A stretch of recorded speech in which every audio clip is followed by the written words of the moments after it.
जैसे ही movie start होती है हमें दो कॉलेज स्टूडेंट्स दिखाई जाती हैं जो कि अपनी क्लास लेने के लिए जा रही थी। उनमें से एक लड़की का नाम डियाना था। क्लास लेने के बाद वो अपने दोस्त से मिलती है जिसका नाम ग्रेग होता है। अगली क्लास में एक प्रोफेसर डियाना से कहता है कि तुम मुझे म्यूजियम में मिलना, लेकिन ग्रेग उससे कहता है कि तुम्हें क्या जरूरत है वहाँ जाने की।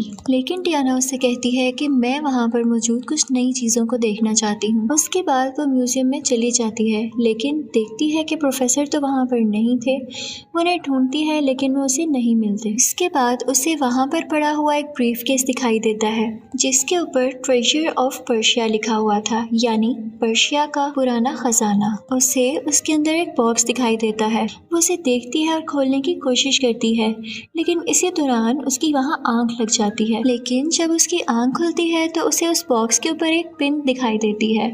उस पिन को दबाने से वो बॉक्स खुल जाता है और उसके अंदर एक लाल पत्थर होता है, यानी रेड स्टोन। वो उस पत्थर को उठा लेती है और उसे चमकाने के लिए उसे रब करने लगती है, लेकिन क्या देखती है कि उसके अंदर एक बहुत खौफनाक शक्ल उसे दिखाई देती है।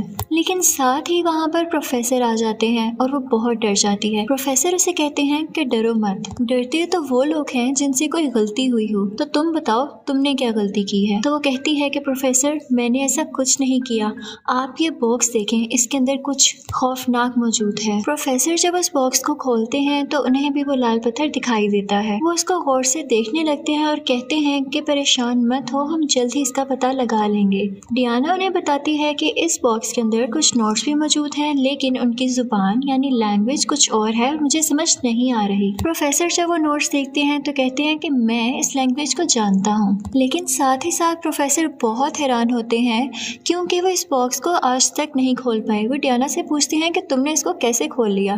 तो डियाना बताती है कि मैंने तो बस एक पिन को दबाया है।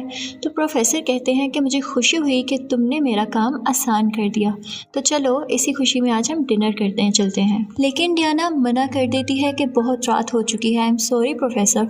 तो इस पर प्रोफेसर काफ़ी उदास हो जाते हैं। डियाना चली जाती है और प्रोफेसर वहीं पर होते हैं कि उनके सामने वही जिन आ जाता है और उनसे डियाना के बारे में पूछता है कि वो कहाँ गई है जिसने मुझे आज़ाद किया। प्रोफेसर डर जाते हैं और कहते हैं कि अगर तो तुम वाकई वही जिन हो तो मैं तुम्हें हरगिज़ नहीं बताऊंगा कि वो कहाँ गई है। जिन कहता है तो अच्छा, यानी तुम जानते हो कि मैं कौन हूँ, तो फिर ये भी जान रखो कि अगर तुमने मुझे ना बताया तो तुम्हारे साथ क्या होगा। फिर उसके बाद वो प्रोफेसर के करीब आता है। वो कहता है कि मैं तुम्हारी हर तरह से मदद कर सकता हूँ।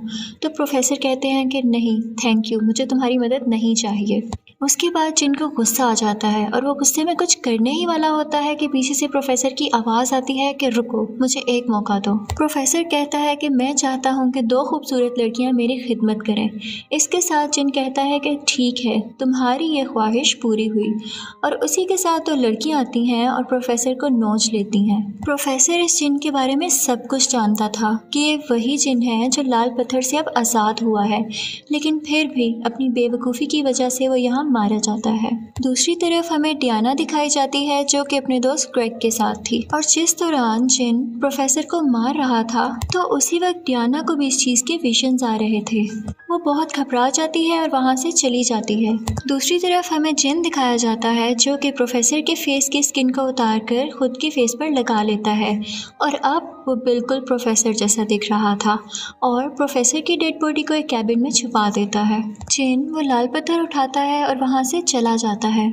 कुछ देर बाद डियाना म्यूजियम में आती है, लेकिन फिर से उसे कोई वहाँ पर नहीं दिखाई देता और जाते हुए अपने साथ वो बॉक्स भी ले जाती है। घर जाकर वो बॉक्स अपने दोस्त ग्रेग को दिखाती है कि ये वही बॉक्स है जिसके अंदर से मुझे लाल पत्थर मिला, और उनमें से कुछ नोट्स को ट्रांसलेट करने लगती है और फिर ग्रेग को बताती है कि ये बॉक्स एक सीक्रेट जगह से मिला था। इसे पहली बार 12वीं सदी में पर्शिया में देखा गया था। वो बताती है कि इसमें जो पत्थर है वो आग से बना है जिसके अंदर जिन कैद था और मैंने उसे खोल दिया। उसके बाद उसे ये भी बताती है कि मैंने विजन्स देखे हैं कि प्रोफेसर को मार दिया गया है, लेकिन ग्रेग उसकी बात पर ज्यादा ध्यान नहीं देता और वहाँ से चला जाता है। वो फिर खामोश होकर बैठ जाती है। इसके बाद हमें जिन दिखाया जाता है जो कि अब डियाना के कॉलेज गया था और वहाँ एक प्रोफेसर से वो डियाना का एड्रेस मांगता है।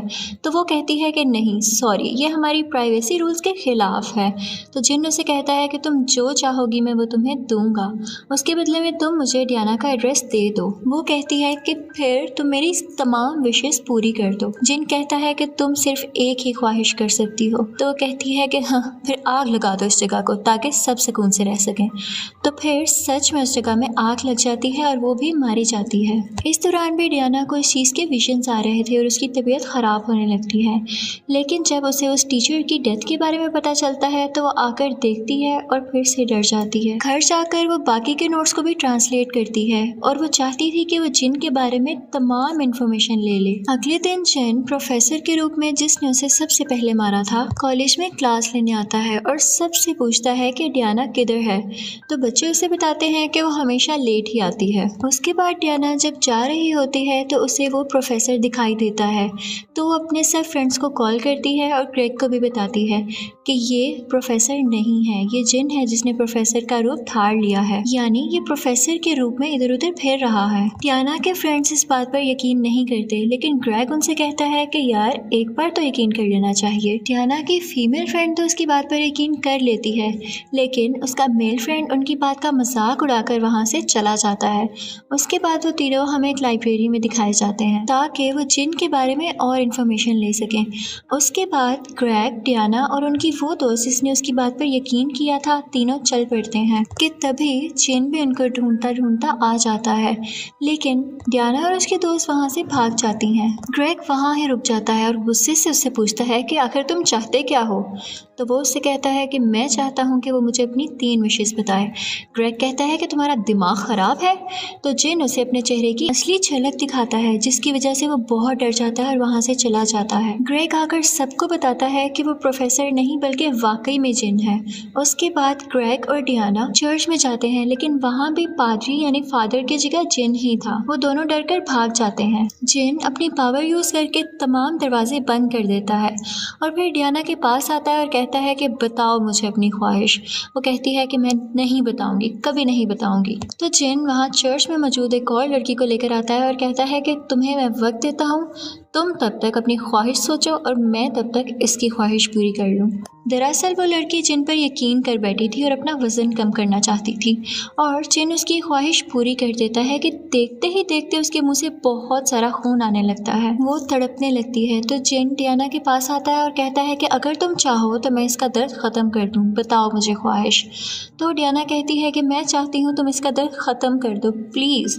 इसी के साथ दिखाते हैं कि वो लड़की मर जाती है, जिसके बाद डियाना और ग्रेग को बहुत गुस्सा आता है और वो जिन पर चिल्लाने लगते हैं। लेकिन जिन दोबारा से डियाना की विश पूछता है तो डियाना कहती है कि मैं चाहती हूँ कि फरिश्ता माइकल ज़मीन पर उतर आए और मेरी मदद करे तुम्हारे खिलाफ। जिन को उसकी विश पूरी करनी पड़ती है और तभी हम देखते हैं कि डियाना के ऊपर एक रोशनी पड़ने लगती है। ग्रेग जब ये देखता है तो वो उसको हटाकर खुद रोशनी के सामने आ जाता है, जिसके बाद उसमें माइकल की रूह आने लगती है और उसके हाथ में एक बहुत बड़ी स्वर्ड यानी तलवार आ जाती है और फिर वो जिन के पास जाता है।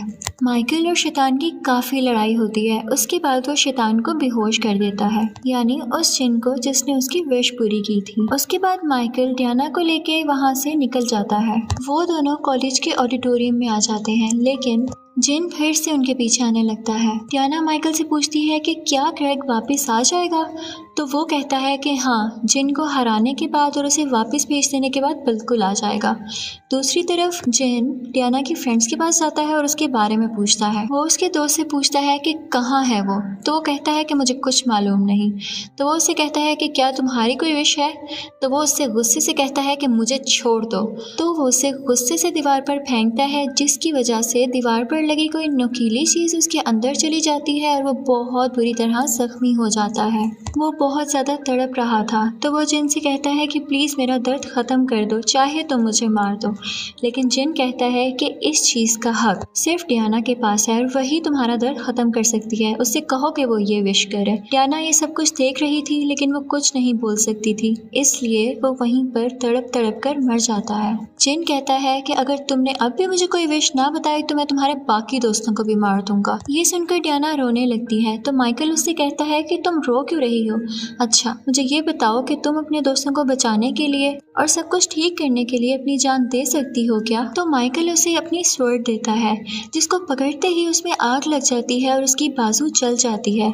लेकिन माइकल अपने जादू से उसकी बाजू ठीक कर देता है। माइकल उससे कहता है कि चलो, तुम तभी तलवार पकड़ पाओगे जब वाकई टाइम आएगा कि तुम अपनी जान बचा सको और सब कुछ ठीक कर सको। उसके बाद हमें डियाना की दोस्त दिखाई देती है जो कि रूम की तरफ भागती है और अपने फ्रेंड को मरा हुआ देख के काफ़ी डर जाती है। वो बाहर निकलती है तो जिन उससे भी देख लेता है और उसके पीछे लग जाता है। वो साइंस लैब की टेबल के नीचे छुप जाती है और वहाँ पर लगे लैंडलाइन से डियाना को कॉल करती है और कहती है कि प्लीज़ यहाँ पर आ जाओ, आई नीड यू। तो डियाना उसे कहती है कि फिक्र नहीं करो, मैं बस आ रही हूँ। वो उससे कह रही होती है कि मैं चाहती हूँ कि मैं इस जिन से छुपकर कहीं और चली जाऊँ। लेकिन जैसे ही वो ऊपर देखती है तो जिन उसकी ये सब बातें सुन रहा था। वो कहता है कि अच्छा, तो तुम्हारी ये ख्वाहिश है कि तुम कहीं और जाना चाहती हो, तो चलो ठीक है, तुम्हारी ख्वाहिश पूरी कर देते हैं। इसी के साथ हमें दिखाया जाता है कि उसका सर चूहों के पिंजरे में जाने लगता है। जब डियाना वहाँ पर आती है तो उसकी हालत देखकर काफ़ी डर जाती है। तो जिन उसे पकड़ लेता है और कहता है कि अब भी तो मुझे अपनी विश नहीं बताओगी। लेकिन पीछे से माइकल एक नुकीला पाइप जिन के अंदर दे मारता है, जिसकी वजह से वो काफ़ी जख्मी हो जाता है।